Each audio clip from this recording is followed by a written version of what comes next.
Welcome to Banging the Can, the Houston sports show that does not apologize for championship rings and tings, presented by Bolin Media. I am your host, Ross Bolin, and if you've been wondering where the heck I went all February, my wife gave birth to my son on 2/3/23, double Michael Jordan Day, so I've been doing a bit of paternity leave, and holy shnikes, a lot happened while I was out. Let's start with the biggest news that I have yet to discuss. The Houston Texans hiring of DeMeco Ryans, as I anticipated, as did many others.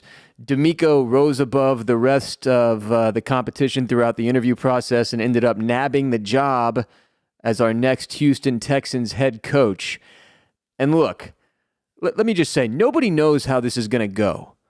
All right, but if you watched DeMeco's introductory press conference and if you saw the response from all the former players and from the people working within the organization, not named Cal McNair and Nick Caserio even, then you know this is the first time we've actually been on the path to what could be considered a remotely positive place in several years. Like, the rebuild has actually begun now. Since Bill O'Brien started dismantling the franchise piece by piece, this is the first time I've genuinely felt good about the direction of the Houston Texans. And you know what? That's all we can ask for right now.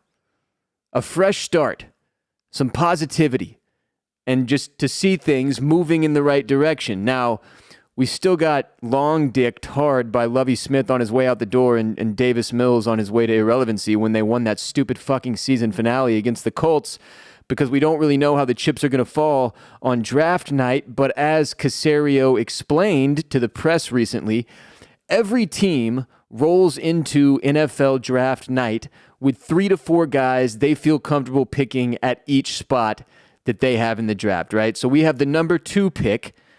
So no matter what happens at number 1, we have a couple few people on our board that the franchise will feel comfortable selecting. Now, obviously, we all hope that's a quarterback that goes on to be our next franchise quarterback that doesn't have a weird sexual issue with masseuses. But at least that's the team's stance for right now, okay? That's the other thing about the NFL that you have to remember. These teams and their general managers typically, unless they're complete and utter buffoons, don't just come out and say what they're trying to accomplish in the draft, because in a situation like this where the Bears might perhaps trade the number 1 pick, you don't want other teams to get leverage over you based on your needs. So they play it close to the chest. We don't know what's going to happen. And I'm just happy, again, for the first time in a long time, to have a head coach that I like, that has the respect of the fans and players alike, that seems to have the respect of the league even, and a chance, just a chance, to drag this football team back from the depths of embarrassment and maybe make us legit again so we can make the playoffs and get absolutely pummeled by the Chiefs and Bengals for years to come. Today's episode is brought to you by Hemp Hop at hemphop.co.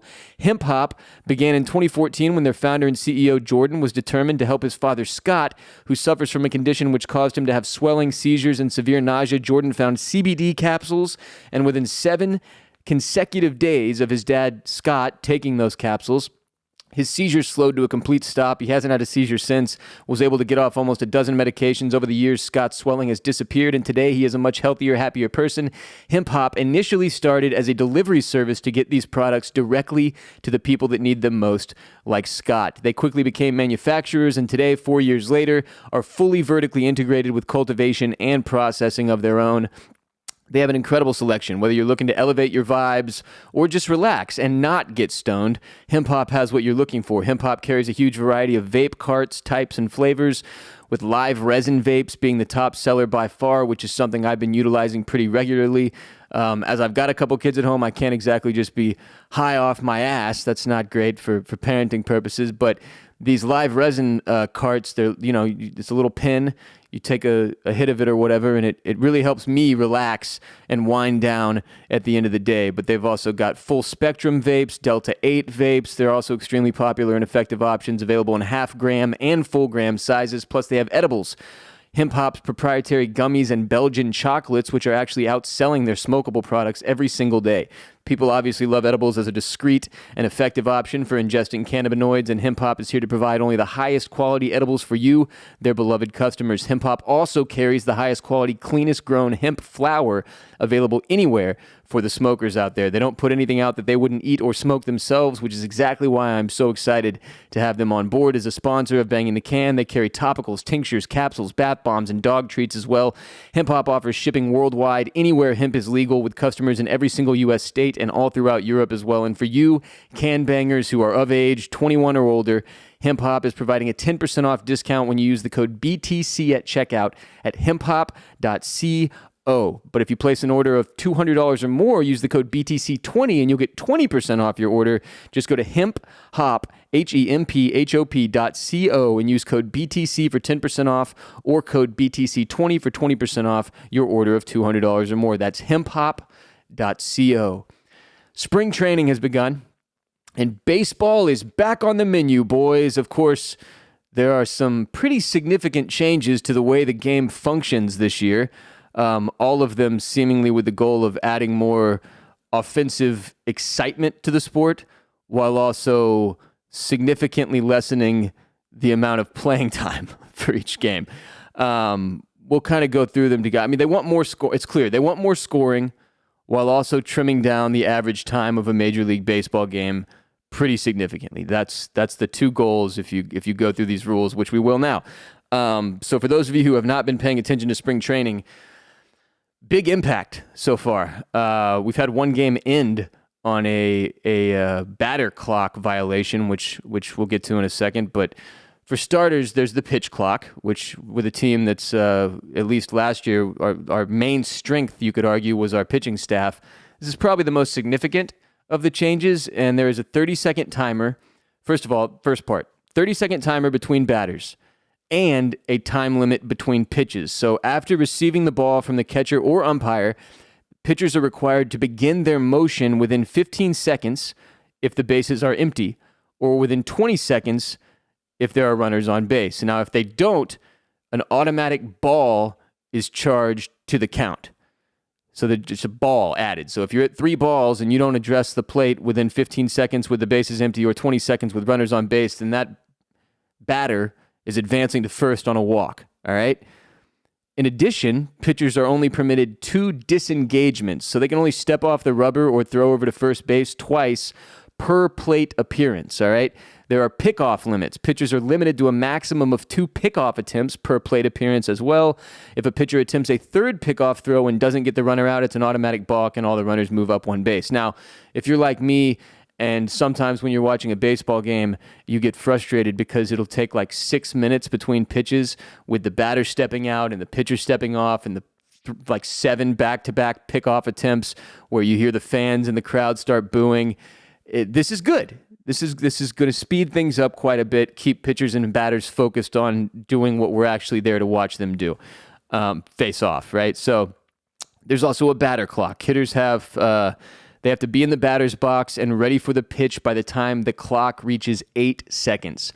So for Jose Altuve, for example, he can't just be outside the batter's box, readjusting, undoing, redoing his gloves, his fucking 17 different braces he's wearing or whatever.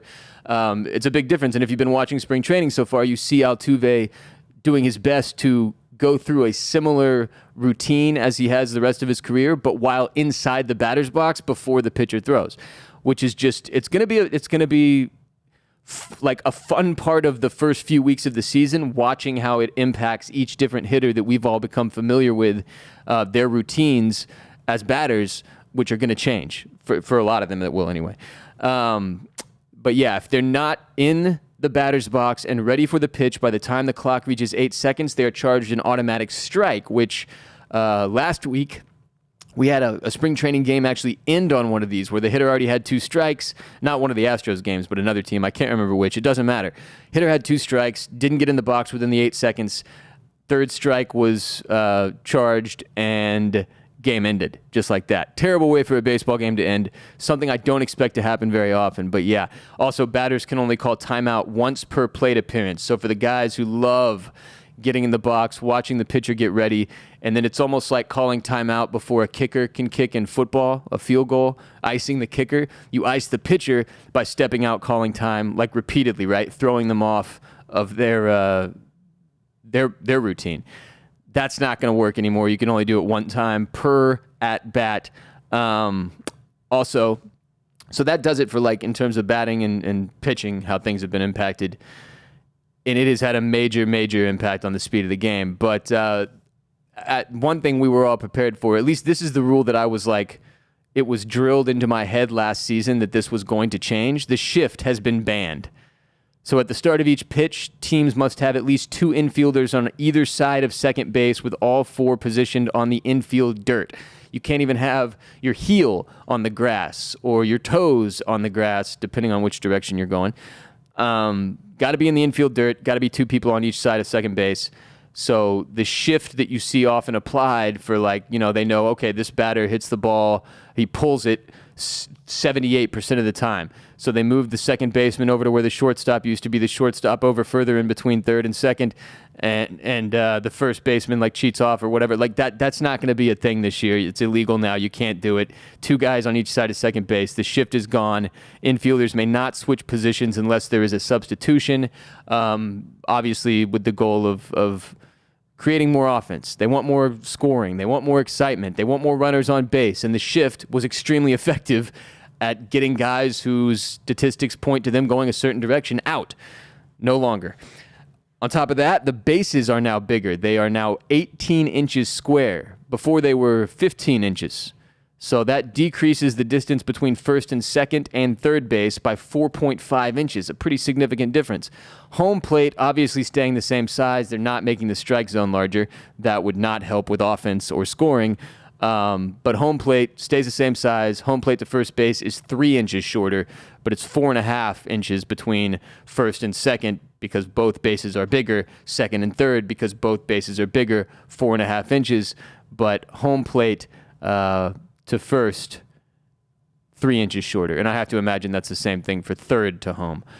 Now, obviously, the goal here that Commissioner Dickhead is going for, Manfred, is that he thinks, they seem to think, Major League Baseball seems to think, the decision makers seem to think that this will grow the game.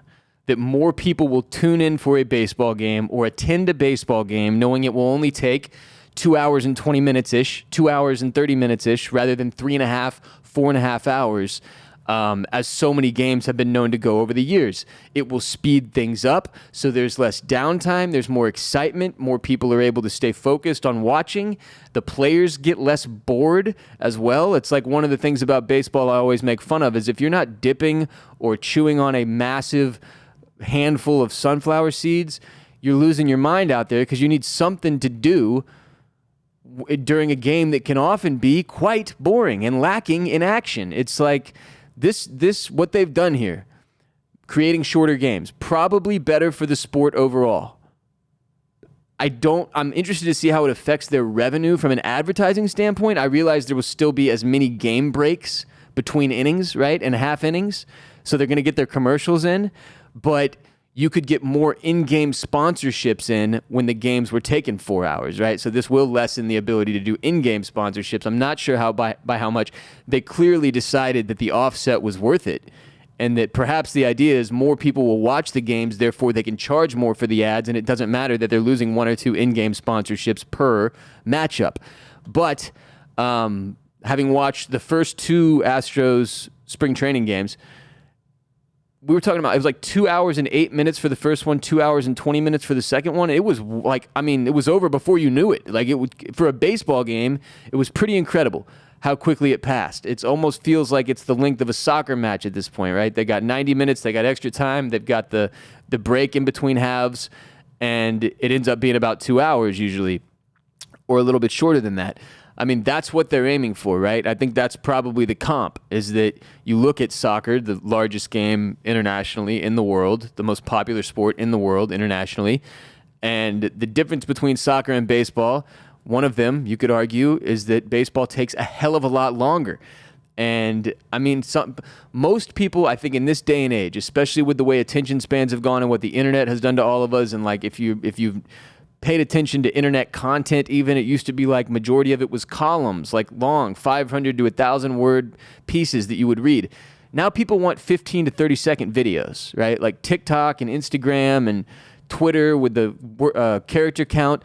This has all lessened our attention span even further. We want to be able to consume things more quickly. We do not want to spend 4 fucking hours of our lives staring at a baseball field where nothing is happening because the batter keeps stepping out and the pitcher keeps stepping off. And from that angle, this is a good thing. Now, from the angle of a new dad who really was looking forward to spending like 4 hours on a Sunday, dozed on the couch, not having to do shit with the excuse that the Astros were on, this is awful. It's a fucking nightmare scenario. I mean, you're cutting nap time in half, essentially. And it was a good excuse. The Astros are on. I got to watch the Astros. They're the defending champions. Yeah, well, now the games are going to take 2 hours instead of 4. So we'll see how it goes longer term.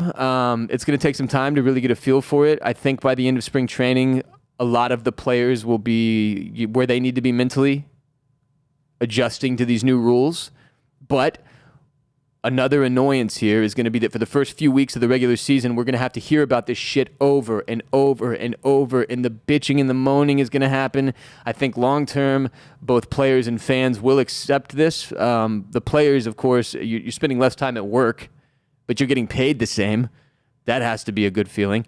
But for the fans, I think longer term, we'll get used to it as well because it'll occupy less time. And like, look, for the same reason nobody wants to watch a 3.5 hour fucking movie anymore, you'd rather digest a 20-minute comedy on Netflix. Baseball needed to do something to get with the times, to speed up the game, to keep us all entertained. And my only other thought is that it would have been nice if they had maybe done like 2 of these last year and 2 of them this year instead of dumping them all out at once. And it feels like a lot to digest and a lot for the batters and the hitters and the players to adjust to. But we'll see how it goes longer term. On to basketball. Our Houston Rockets now sit at a league worst 13-49, having lost 11 games in a row as the calls for Coach Silas's head have gotten louder and louder and louder. And to those of you screaming for Steven to be fired, I have just one question. Why? What is it you're hoping to accomplish down the stretch? All that matters at this point is that we finish as one of the worst 3 teams in the league so we get our 14% chance or whatever it is at the number 1 pick in the NBA draft so we can potentially take Wembanyama, then find our next head coach and sign James Harden in the offseason. Firing Steven might make you feel better, but I think it's pretty clear that Tillman, pray for Victor, Fertitta has absolutely no intentions of winning basketball games this year. He isn't satisfied with the roster of young talent he currently possesses that we've been able to build over the last 2 years of getting a top 3 pick, and he wants to continue improving through the draft, and in order to do that is tanking his balls off. So quit calling them for the coach, calling for them to fire the coach. Just take your medicine. All right? Does it suck? Absolutely. This has been fucking awful. I hate it. My least favorite Rockets season maybe ever. But just pray for Victor and shut the fuck up. There's no reason to fire Steven at this point. All right? If anything, he's earned the rest of the year before we send him on his way. He's clearly going to be let go. And then we'll be in the same spot we just were with the Texans where we're looking for our next coach. But for now, let him do his thing, which seemingly is to make sure we lose. He's not great. No, he's been the worst coach in the league. I don't think anybody's arguing otherwise right now. He's not good. But maybe it's just the situation he was in. Maybe he needs to be coaching veteran guys. This is not his spot. We should not really care as a fan base. We're trying to lose as many basketball games as possible. And from that perspective, he's fucking awesome. So just let him do his thing. Let him lose out. We're at 11 in a row again. Let him keep going. The Spurs are desperately attempting to tank harder than us. We cannot let that happen. We must be the worst, and we must lose the most. And Steven Silas is accomplishing those 2 things currently. So just shut the fuck up. I get that it's frustrating. I get that it sucks. I get that if you're somebody who watches every game, you're miserable right now. Check out. Check out for the rest of the season. It's fucking over. Nothing positive is going to happen out there. Nothing. This guy is benching Alperen Şengün for the final portion of the fourth quarter because he didn't switch on a pick and roll or something. It's ridiculous. Just tune out. You don't need to do this to yourself. It's like I said with the Texans last season. Don't set the expectations higher than you need to. Set them as low as possible. Do not watch the games if they're making you miserable. We will get to a place where that is no longer the case, but for now, if you're a Rockets fan and you're in hell, fuck that. Don't do that to yourself. Tune out.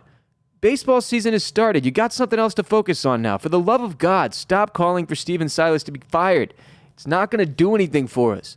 You want our next head coach to be put in a situation where he's got to deal with this shit? No, absolutely not. I don't even want John Lucas to have to deal with this shit. John Lucas has earned the right to not have to be the head coach yet if we are going to make him the next head coach, which I don't think we will. I think he likes his spot, but you may have heard me slide in a James Harden line there. And yes, I am serious.